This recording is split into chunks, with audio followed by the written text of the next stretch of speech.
അഴതൂര് മുംബൈയിൽ നമുക്ക് കാണാനായിട്ട് കഴിയുന്നത് നമ്മുടെ വൈജയന്തിയുടെ വീട്ടിൽ അലീന എത്തുകയാണ്. അതിനു മുമ്പ് തന്നെ മനുവിനെ കാണുന്നുണ്ട്, മനുവിനോട് സംസാരിക്കുന്നുണ്ട്. അച്ഛൻ ഏതാണ്ട് എൻ്റെ കാര്യങ്ങളൊക്കെ തീരുമാനമാക്കിയിട്ടുണ്ട് മനുവേട്ട, ആ വ്യക്തി വന്നിട്ടുണ്ടെന്ന് അച്ഛൻ പറയുന്നുണ്ടായി എന്ന് പറയുന്നത് കാണാനായിട്ട് കഴിയുന്നുണ്ട്, സാധിക്കുന്നുണ്ട്.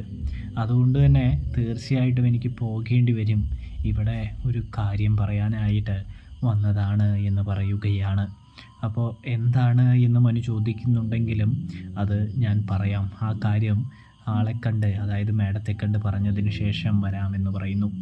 ഇതിവിടെയാണെങ്കിലോ നമ്മുടെ വൈജയന്തിയുടെ അടുത്ത് അലീന ചെന്നിരിക്കുകയാണ്. വൈജയന്തിയാണെങ്കിൽ അലീനയുടെ നിഴൽ കണ്ടതും ഏതാണ്ട് ഭദ്രകാളി ആടുന്നത് മാതിരി ആടാനായിട്ട് തുടങ്ങുകയാണ്. എടീ ഒരുമ്പെട്ടവളെ, നീ കാരണമാടി എൻ്റെ ജീവിതവും കുടുംബവും ഒക്കെ പോയത് എന്ന് പറയുമ്പോൾ, ഞാൻ കാരണമാണോ മേഡത്തിൻ്റെ ജീവിതം പോയത് എന്ന് അലീന ഒരിക്കൽ കൂടി മുനയുള്ള വാക്കുകൾ കൊണ്ട് ചോദിക്കുമ്പോൾ, അതെ, അതിനെന്താ ഇത്ര ഇത് ആലോചിക്കാനൊന്നുമില്ല എന്ന് പറയുമ്പോൾ, മേഡം തന്നെയാണ് കാരണമെന്ന് നമ്മുടെ അലീന പറയുന്ന കാഴ്ച.